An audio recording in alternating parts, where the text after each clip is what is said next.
আসসালামু আলাইকুম প্রিয় শিক্ষার্থীরা, কেমন আছো তোমরা সবাই? আশা করি সবাই ভালো আছো, সুস্থ আছো, নিরাপদে আছো এবং পড়াশোনার সাথে সম্পৃক্ত আছো। আমি মোহাম্মদ আনোয়ার হোসেন, সহকারী শিক্ষক, Satkhira town girls high school, Satkhira Sadar, Satkhira. আজকের ডিসেম্বর মাসের প্রথম দিনে অনলাইন ক্লাসে তোমাদের সবাইকে শুভেচ্ছা ও স্বাগতম জানাচ্ছি। প্রিয় শিক্ষার্থীরা,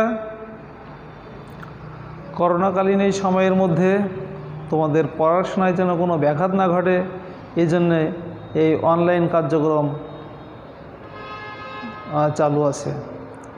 তো আমি সংশ্লিষ্ট সকলকে ধন্যবাদ জানাচ্ছি এই অনলাইন কার্যক্রমের সাথে যারা যুক্ত আছে তাদের সবাইকে। আজ আমি দশম শ্রেণীর হিসাব বিজ্ঞান বিষয়ে পাঠদান করব। দশম শ্রেণীর হিসাব বিজ্ঞান বিষয়ের নবম অধ্যায়ে আছে রেওয়ামিল, যেটা তোমাদের জন্য খুবই গুরুত্বপূর্ণ একটি অধ্যায়। রেওয়ামিল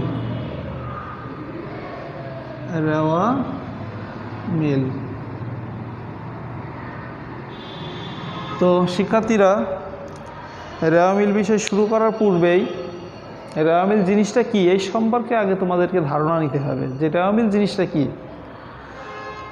রেওয়ামিল তোমরা ইতিমধ্যে জেনে গেছো, যখন তোমরা খতিয়ান হিসাব করছিলে, খতিয়ান হিসাবের যে উদ্বৃত্ত বা জের নির্ণয় করেছিলে, সেই উদ্বৃত্ত বা জের থেকে এখন রেওয়ামিল প্রস্তুত করতে হবে। অর্থাৎ রেওয়ামিল কিন্তু কোনো হিসাব নয়, রেওয়ামিল হচ্ছে খতিয়ান হিসাবে ডেবিট এবং ক্রেডিট উদ্বৃত্তের একটি তালিকা, শুধুমাত্র একটি তালিকা।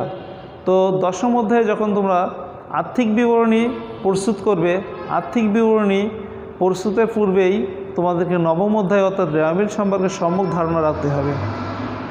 তাহলে রেওয়ামিল জিনিসটা কি? রেওয়ামিল জিনিসটা হচ্ছে খতিয়ান হিসাবে ডেবিট ও ক্রেডিট উদ্বৃত্তের একটি তালিকা মাত্র, এটা কোনো হিসাব নয়। এটা খতিয়ানের যে ডেবিট এবং ক্রেডিট উদ্বৃত্ত থাকে, সেই ডেবিট এবং ক্রেডিট উদ্বৃত্তের শুধুমাত্র একটা তালিকা। তো রেওয়ামিল শুরু করার পূর্বে রেওয়ামিলের কিছু নিয়মাবলী আছে, যে নিয়মগুলো তোমাদেরকে অবশ্যই জানতে হবে, মনে রাখতে হবে। আর আমরা কিভাবে এই রেওয়ামিল প্রস্তুত করব। তো যেহেতু সৃজনশীল আকারে প্রশ্নগুলো থাকবে, রেওয়ামিল যখনই আমরা প্রস্তুত করব তখন তোমাদেরকে মনে রাখতে হবে যে রেওয়ামিল অধ্যায় থেকে কোন কোন ধরনের প্রশ্ন হতে পারে। আমি প্রথমে প্রশ্ন সম্পর্কে ধারণা দিব, তারপরে তোমাদের পাঠ্য বইয়ের একটা অঙ্ক আমরা আজকে সলিউশন করার চেষ্টা করব। তো রেওয়ামিলের দুইটা দিক থাকে, একটা ডেবিট এবং একটা ক্রেডিট, এবং এমন কিছু কিছু দফা আছে যেগুলো রেওয়ামিলে কখনো বসে না বা অন্তর্ভুক্ত হবে না। তো আমি যেখানে আসছিলাম প্রশ্ন, যে কোন কোন প্রশ্নগুলো থাকতে পারে, ক নম্বর প্রশ্নের মধ্যে থাকতে পারে কোন কোন দফাগুলো রেওয়ামিলে অন্তর্ভুক্ত নয় তার পরিমাণ নিরূপণ করো, অর্থাৎ যেগুলো রেওয়ামিলে বসে না তার পরিমাণ নির্ণয় করো। থাকতে পারে অদৃশ্যমান সম্পত্তির পরিমাণ কত, থাকতে পারে নিট ক্রয়ের পরিমাণ কত বা আয়ের পরিমাণ কত। ক নম্বর প্রশ্নে থাকতে পারে। খ নম্বর প্রশ্নে থাকতে পারে রেওয়ামিল, যেহেতু রেওয়ামিল অধ্যায়, রেওয়ামিল নির্ণয় করো। এবং গতে বিশেষ করে ভেরিয়েশন প্রশ্ন আসে গ নম্বর প্রশ্নে, যেখানে থাকতে পারে মুনাফা জাতীয় আয়ের পরিমাণ নির্ণয় করো, থাকতে পারে মুনাফা জাতীয় ব্যয়ের পরিমাণ নির্ণয় করো, থাকতে পারে মূলধন জাতীয় প্রাপ্তির পরিমাণ বা মূলধন জাতীয় ব্যয়ের পরিমাণ বা মূলধন জাতীয় আয়ের পরিমাণ। এই জাতীয় লেনদেনগুলো রেওয়ামিল অধ্যায়ের মধ্যে থাকতে পারে, তো প্রশ্নের মধ্যে থাকতে পারে। তো রেওয়ামিল শুরুর পূর্বে এখন আমি আসবো রেওয়ামিলের নিয়মাবলী সম্পর্কে। অর্থাৎ কিছু কিছু নিয়ম আছে যে নিয়মগুলো জানলে তোমরা খুব সহজেই রেওয়ামিল অধ্যায়ের অঙ্কগুলো করতে পারবে। এখন যেহেতু রেওয়ামিলে মাত্র দুইটা পক্ষ থাকে, একটা ডেবিট দিক এবং আরেকটা ক্রেডিট দিক, তো তোমাদের সর্বপ্রথমে মনে রাখতে হবে কোন কোন দফাগুলো রেওয়ামিলের ডেবিট দিকে বসে, এই জিনিসগুলো আগে মনে রাখতে হবে। তো সেক্ষেত্রে আমরা আসতে পারি নিয়মের মধ্যে যত প্রকার সম্পদ আছে, চলতি সম্পদ, স্থায়ী সম্পদ, অদৃশ্যমান সম্পদ, অর্থাৎ যে কোনো প্রকার সম্পত্তিগুলো সবই ডেবিট দিকে বসবে। এরপর থাকতে পারে সমস্ত প্রকার ব্যয় বা খরচ। যত প্রকার ব্যয় বা খরচ থাকবে সেগুলো সবই ডেবিট দিকে বসবে। উদাহরণস্বরূপ আমরা বলতে পারি বেতন, মজুরি, ভাড়া, বিজ্ঞাপন, এই জাতীয় দফাগুলো সবই ডেবিট দিকে বসবে, কেননা এগুলো ব্যবসা প্রতিষ্ঠানের জন্য ব্যয় বা খরচ। এছাড়া থাকতে পারে অগ্রিম খরচ। যে কোনো খরচ যদি অগ্রিম হয়, মনে রাখতে হবে অগ্রিম খরচ সবসময়ই ডেবিট হবে। এবং প্রদত্ত, যেমন প্রদত্ত বাট্টা, প্রদত্ত ভাড়া, প্রদত্ত কমিশন, এই জাতীয় দফাগুলো সবই ডেবিট দিকে বসবে। তো ডেবিট সম্পর্কে ধারণা দিলাম। এ পর্যায়ে আসবো ক্রেডিট দিকে কোনগুলো বসে। তোমরা খুবই মনোযোগ সহকারে শুনবে এবং এগুলো যত দ্রুত সম্ভব নোট করে নেওয়ার চেষ্টা করবে। কোনগুলো ক্রেডিট দিকে বসে তোমাদেরকে মনে রাখতে হবে, সমস্ত প্রকার আয়, দায় এবং মূলধন এগুলো সবই রেওয়া মিলের ক্রেডিট দিকে বসবে। কোন দিকে বসবে? ক্রেডিট দিকে। আয়, দায় এবং মূলধন। এছাড়াও যত প্রকার প্রাপ্তি আছে, যেমন বাট্টা প্রাপ্তি, ভাড়া প্রাপ্তি, কমিশন প্রাপ্তি, অর্থাৎ এগুলো আয় নির্দেশ করবে এবং এগুলো সবই বসবে ক্রেডিট দিকে। এরপরে আসবো সঞ্চিতি সম্পর্কে। যত প্রকার সঞ্চিতি আছে সেই সঞ্চিতিগুলো সবই ক্রেডিট দিকে বসবে। এক্ষেত্রে তোমাদেরকে মনে রাখতে হবে পাওনা, বাট্টা, সঞ্চিতি, শুধুমাত্র এই সঞ্চিতিটা রেওয়া মিলের ডেবিট দিকে বসবে। এরপরে আসবো বকেয়া। যে কোনো বকেয়া খরচ, যত প্রকার খরচ আছে এই খরচগুলো যদি বকেয়া হয় তবে সেগুলো ক্রেডিট দিকে বসবে। তো শিক্ষার্থীরা, তোমরা পাঠ্য বই নাও, নবম অধ্যায়ের অনুশীলনীর 1 দাগ। এখান থেকে আজ আমরা অঙ্কটা সলিউশন করার চেষ্টা করব। এখানে আছে শিহাব অ্যান্ড ব্রাদার্সের কিছু খতিয়ান উদ্বৃত্ত আছে। সেই খতিয়ান উদ্বৃত্তগুলোর মধ্যে ছিল মূলধন, হাতে নগদ 1 তারিখ, দেনাদার, পাওনাদার, উত্তোলন, ক্রয়, বিক্রয়, বিনিয়োগের সুদ, সমাপনী মজুত পণ্য, বিমা সালামি, আমদানি শুল্ক, কমিশন প্রাপ্তি, বিনিয়োগ, ব্যাংক জমার সুদ, আসবাবপত্র, বিজ্ঞাপন, প্রারম্ভিক মজুত পণ্য এবং সমাপনী ব্যাংক জমা। এই খতিয়ান উদ্বৃত্তগুলো ছিল। এখান থেকে আমাদের প্রশ্ন হচ্ছে ক নম্বর প্রশ্নে কোন কোন দফা অন্তর্ভুক্ত হবে না, অর্থাৎ রেওয়া মিলে কোন কোন দফা অন্তর্ভুক্ত হবে না। এই জাতীয় যখন প্রশ্ন থাকবে তখন তো আমি তোমাদের আরও একটু ধারণা দিই কোনগুলো রেওয়া মিলে বসে না, বা কোন কোন দফাগুলো রেওয়া মিলে অন্তর্ভুক্ত হয় না বা বসে না। মনে রাখতে হবে সমাপনী মজুত পণ্য রেওয়া মিলে অন্তর্ভুক্ত হয় না। প্রারম্ভিক ক্যাশ বা প্রারম্ভিক ব্যাংক জমা এগুলো রেওয়া মিলে অন্তর্ভুক্ত হয় না। 1 তারিখের হাতে নগদ, অর্থাৎ হাতে নগদ লিখে 1 তারিখ থাকলে বা ব্যাংক জমা লিখে 1 তারিখ থাকলে এগুলো প্রারম্ভিক নির্দেশ করে, সেহেতু এগুলো বসবে না। এবং তোমাদের মনে রাখতে হবে সম্ভাব্য দায় এবং সম্ভাব্য সম্পদ এটাও কখনো রেওয়া মিলে বসবে না। তাহলে আমাদের প্রথম প্রশ্ন, কোন কোন দফা রেওয়া মিলে অন্তর্ভুক্ত হবে না? নবম অধ্যায় এর অনুশীলনীর সৃজনশীল প্রশ্ন 1, যেখানে আছে শিহাব অ্যান্ড ব্রাদার্সের কিছু খতিয়ান উদ্বৃত্ত আছে এবং এখানে ক নম্বর প্রশ্নে আছে কোন কোন দফা রেওয়া মিলে বসে না। ক, এখানে আমাদের হেডিং আসবে শিহাব অ্যান্ড ব্রাদার্স এর আমরা এখন নির্ণয় করছি ক। যখনই করব আমরা একটা ছকের মাধ্যমে করি তাহলে সুবিধা হবে।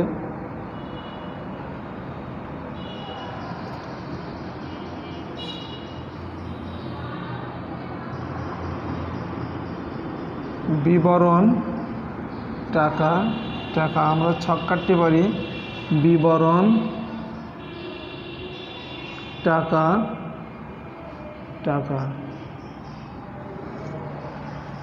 তো যেগুলো রেওয়া মিলে বসে না আমি তোমাদের আগেই বলেছিলাম কোন কোন দফা রেওয়া মিলে বসে না। হাতে নগদ 1 তারিখ, এখানে আছে হাতে নগদ 1/1/14 টাকার পরিমাণ 15,000। হাতে নগদ 1/1/14 অর্থাৎ 1 তারিখের হাতে নগদ, এটা রেওয়া মিলে বসে না, টাকার পরিমাণ 15,000। আর বলেছিলাম এর মধ্যে আছে সমাপনী মজুদ পণ্য, এটা রেওয়া মিলে অন্তর্ভুক্ত নয় বা বসে না 12,000 টাকা। সমাপনী মজুদ বা সমাপ্তি মজুদও লেখা থাকতে পারে। সমাপনী মজুদ পণ্য 12,000। যেহেতু ক নম্বর প্রশ্ন এখানে বেশি কিছু থাকবে না, 2টা ইউনিটি আছে বা 2টা দফা আছে, এই 2টা লিখে আমরা যোগ করলাম 15,000 আর 12,000 যোগ করলেই হবে 27,000। এটাই ক প্রশ্নের উত্তর। অর্থাৎ যেগুলো রেওয়া মিলে বসে না বা অন্তর্ভুক্ত হয় না তার পরিমাণ 27,000 টাকা। তাহলে উত্তরটা আমরা ক নম্বর প্রশ্নের উত্তর পেয়ে গেছি কত? 27,000 টাকা। ক কিন্তু এখানেই শেষ। এরপরে আমরা খ নম্বর প্রশ্ন করব। খ নম্বর প্রশ্ন আছে উপযুক্ত খতিয়ান উদ্ধৃত দ্বারা জনাব শিহাবের একটি রেওয়া মিল তৈরি করো। তাহলে এখন আমরা প্রস্তুত করব রেওয়া মিল। শিহাব অ্যান্ড ব্রাদার্স এর রেওয়া মিল আমি কম কিন্তু মুছে দিচ্ছি।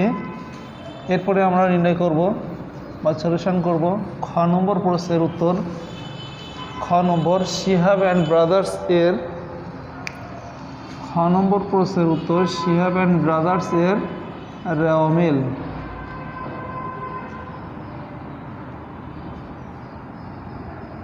তো তোমরা জানো রেওয়া মিলে 5টা ঘর থাকে। কর্মিক নম্বর, আমরা এখন ঘরটা কাটি। কর্মিক নম্বর,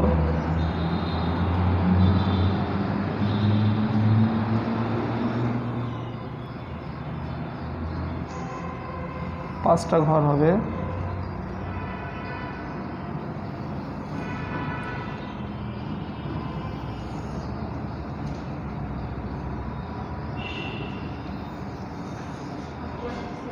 পাঁচটা ঘরের মাধ্যমে আমরা অঙ্কটা নির্ণয় করব। এখানে ক্রমিক নম্বর, বিবরণ বা হিসাবের শিরোনাম যে কোনো একটা লেখা যেতে পারে। বিবরণ, খ পৃষ্ঠা মানে খতিয়ান পৃষ্ঠা, ডেবিট টাকা এবং ক্রেডিট টাকা। ক্রমিক নম্বর বলতে 1, 2, 3 এগুলো আসবে। 1, তো আমরা দেখি 1-এ কি আছে। 1-এ আছে মূলধন। মূলধন মালিকের দায় সবসময় ক্রেডিট দিকে বসে, পরিমাণ 1,10,000 টাকা। তাহলে ঠিক আমরা লিখব মূলধন দায় সবসময় ক্রেডিট দিক নির্দেশ করে 1,10,000 টাকা। 2 নম্বরে ছিল হাতে নগদ, এটা কিন্তু ক নম্বর প্রশ্নে বসে গেছে। হাতে নগদ 1 তারিখ, এটা রেওয়া মিলে অন্তর্ভুক্ত নয় বা বসে না। এরপরে ছিল দেনাদার 25,000 টাকা। আমরা জানি দেনাদার সম্পদ, আর সম্পদ সবসময় ডেবিট দিকে বসে। দেনাদারের পরিমাণ কত? 25,000 টাকা। আমরা ডেবিট ঘরে লিখলাম। এরপরে ছিল পাওনাদার 15,000 টাকা। পাওনাদার দায় ক্রেডিট দিকে বসবে। পাওনাদার ক্রেডিট দিকে বসবে 15,000 টাকা। দায় সবসময় ক্রেডিট দিকে বসে। এরপরে ছিল উত্তোলন, মূলধনের বিপরীত উত্তোলন। যেহেতু মূলধন ক্রেডিট হয়, মূলধন হবে তার মূলধন ক্রেডিট হয়, মূলধনের বিপরীত হচ্ছে উত্তোলন। উত্তোলন হবে ডেবিট দিকে, টাকার পরিমাণ 10,000। উত্তোলন 10,000। উত্তোলন টাকার পরিমাণ 10,000। এরপরে ছিল ক্রয়। তোমরা জানো ক্রয় করলে ব্যয় হয় বা খরচ হয়, আর খরচ সবসময় ডেবিট দিকে বসে, সেহেতু ক্রয় ডেবিট দিকে বসবে, টাকার পরিমাণ 30,000। ক্রয় 30,000 টাকা।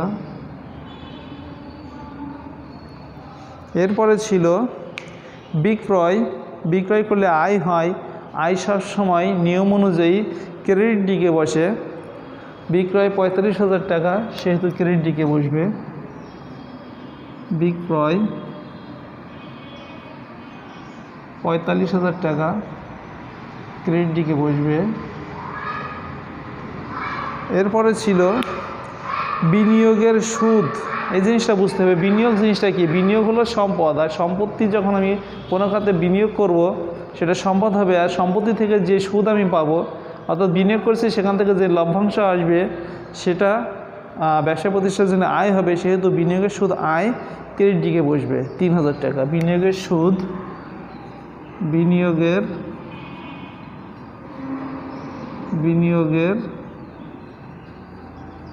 সুদ ক্রেডিট দিকে বসবে, টাকার পরিমাণ 3,000।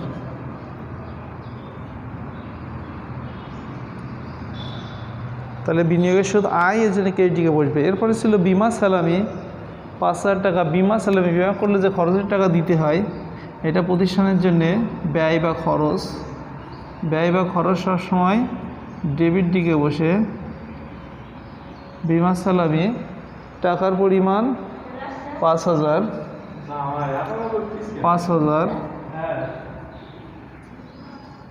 এরপরে আছে আমদানি শুল্ক। তোমরা জানো যে আমদানি শুল্ক যে কোনো ব্যবসায়ীর জন্য এটা একটি খরচ। আমদানি শুল্ক 3,500 টাকা। আমদানি শুল্ক 3,500। আমদানি শুল্ক এটা ব্যবসায়ী প্রতিষ্ঠানের জন্য খরচ, আর খরচ সবসময় ডেবিট দিকে বসে। টাকার পরিমাণ 3,500। এরপরে ছিল কমিশন প্রাপ্তি 2,000 টাকা। প্রাপ্তি মানে আয়, আর আয় সবসময় ক্রেডিট দিকে বসবে। তাহলে 10 নম্বরে কমিশন প্রাপ্তি। কমিশন প্রাপ্তি আয়, আয় ক্রেডিট দিকে বসবে, টাকার পরিমাণ 2,000।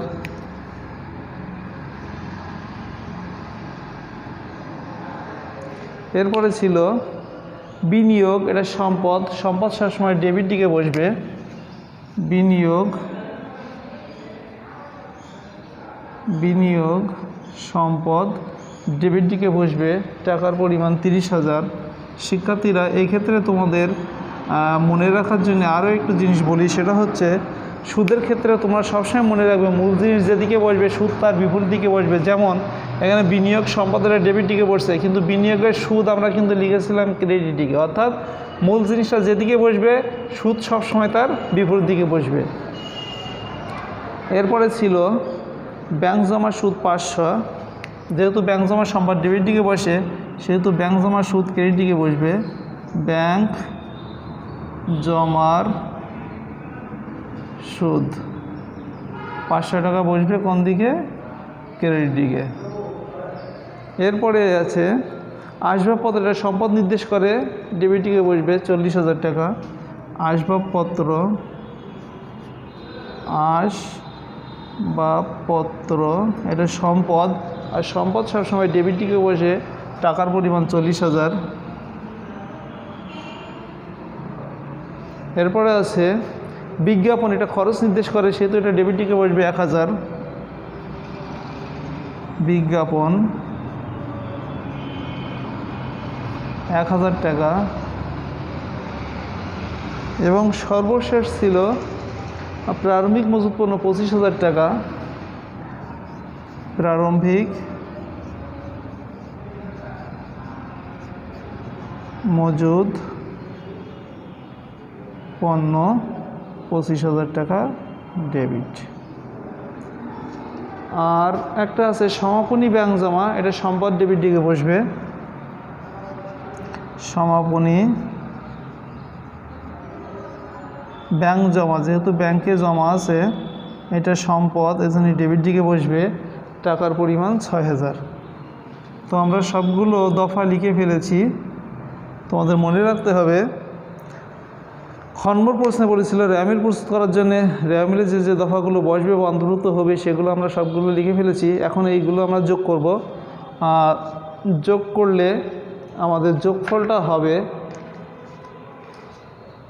আমরা যদি সবগুলো যোগ করি যোগফলটা হয়েছে 1,75,500, 1,75,500। ঠিক ক্রেডিট পাশে যোগ করলে 1,75,500, দুপাশের যোগফল সমান হবে এবং এর তলায় দুটো করে দাগ দিতে হবে, অর্থাৎ ক্লোজ বা বন্ধ, এরপরে আর কোনো দফা নাই। এবং নিচে উত্তর লিখতে হবে রেওয়ামিলের যোগফল, রেওয়ামিলের যোগফল উত্তর লিখতে হবে, যোগফলের উত্তরটা লিখতে হবে। রেওয়ামিলের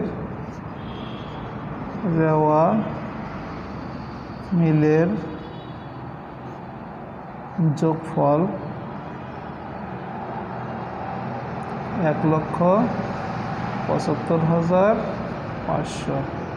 তোমাদের মনে রাখতে যদি কখনও কোনো কারণে রেওয়ামিলের দুই পক্ষ না মেলে তখন যে পাশে কম থাকবে সে পাশে অনিশ্চিত হিসাব দিয়ে এই হিসাবটা ক্লোজ করতে হবে বা বন্ধ করতে হবে। উদাহরণ হিসেবে আমরা বলতে পারি যদি এ পাশে যোগ করে 1,75,000 হতো আর এ পাশে যোগ করে 1,75,500 হতো, তাহলে এ পাশে 500 টাকা কম থাকতো।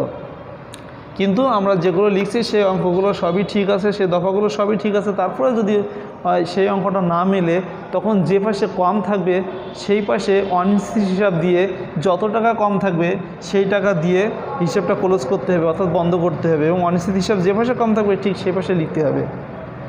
তো খ নম্বর প্রশ্নের উত্তর আমরা করলাম। এ পর্যায়ে আমরা দেখব গ নম্বর প্রশ্ন।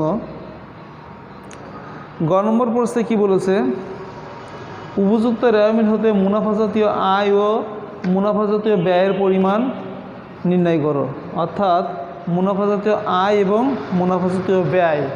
গ নম্বর প্রশ্ন আমরা করব। গ নম্বর প্রশ্ন করব মুনাফা জাতীয় আয়, শিহাব অ্যান্ড ব্রাদার্সের, শিহাব অ্যান্ড ব্রাদার্স এর আমরা করব মুনাফা জাতীয় আয়। তাহলে মুনাফা জাতীয় আয় কোনগুলো আছে সেগুলো আমরা এখন নির্ণয় করব। মুনাফা জাতীয় আয় দেখি আমরা মুনাফা জাতীয় আয় কোন কোন দফাগুলো আছে।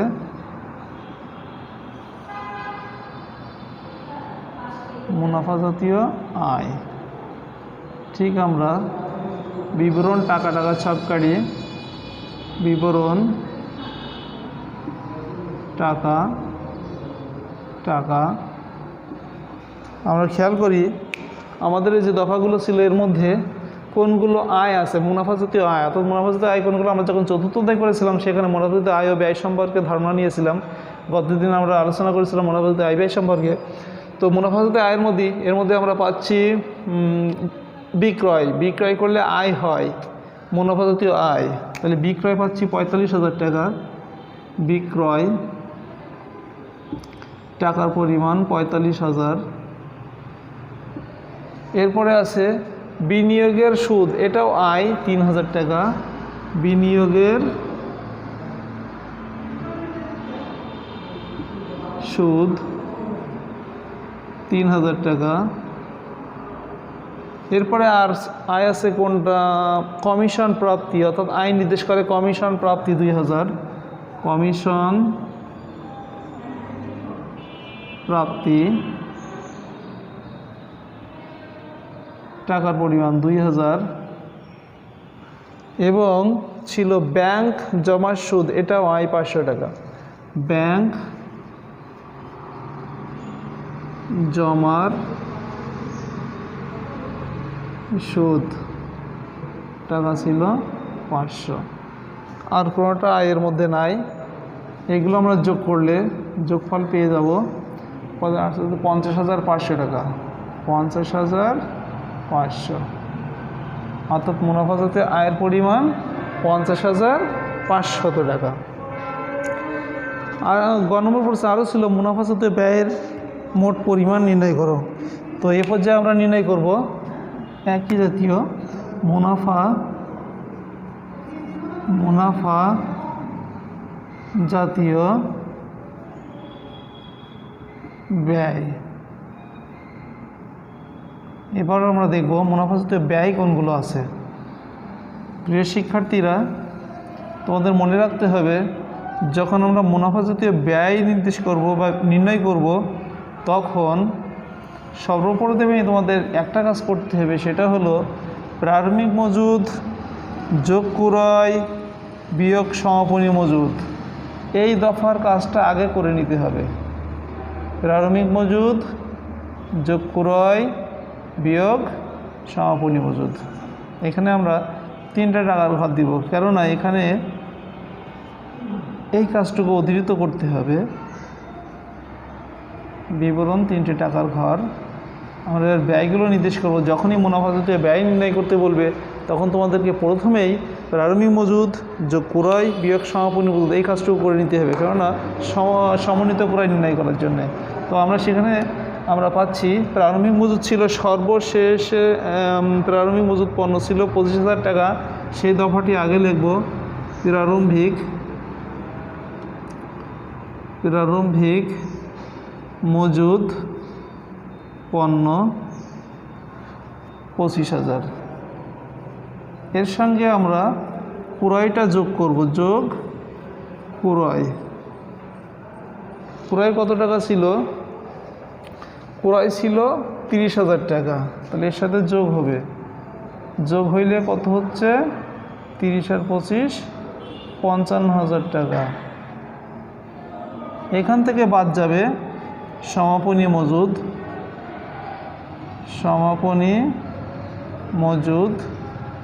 পণ্য। আমরা কথায় লিখেছিলাম সমাপনী মজুদ পণ্য, তোমাদের মনে আছে? সমাপনী মজুদ পণ্য লিখেছিলাম 12,000 টাকা। 12,000 টাকা, তাহলে 55 থেকে 12,000 বিয়োগ করলে কত থাকবে? 43,000 টাকা। এই কাজটুকু আগে করবো, এরপরে দেখব আর কি কি আছে মুনাফা জাতীয় ব্যয়ের মধ্যে। এর মধ্যে আমাদের আছে দেনাদার সম্পদ, পাওনাদার দায়, এগুলো আসবে না, ক্রয় হয়ে গেছে।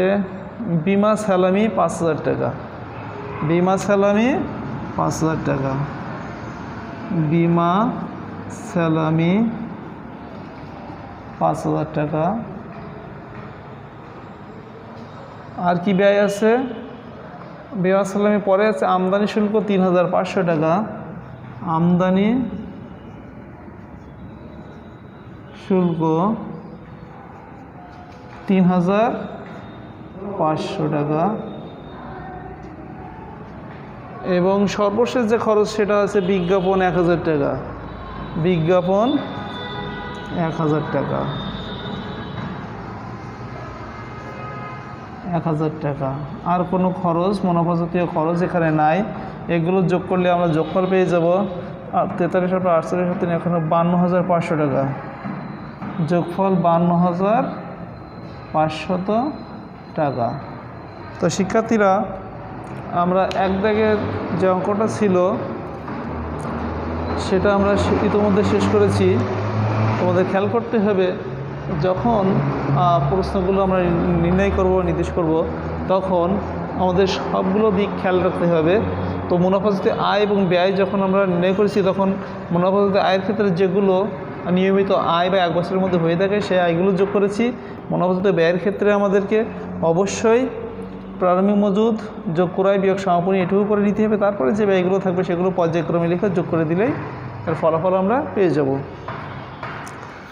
তো শিক্ষার্থীরা, তোমাদের বাসায় কাজ থাকলো নবম অধ্যায়ের 2 দাগ। তোমরা বাসায় অবশ্যই প্র্যাকটিস করবে, ভালোভাবে বুঝে অঙ্কগুলো করার চেষ্টা করবে, আর যদি কোনো প্রকার সমস্যা হয় সেগুলো সমাধান করার চেষ্টা করবে। তো আজকের ক্লাস এই পর্যন্তই। ধন্যবাদ সবাইকে, ভালো থাকো, সুস্থ থাকো।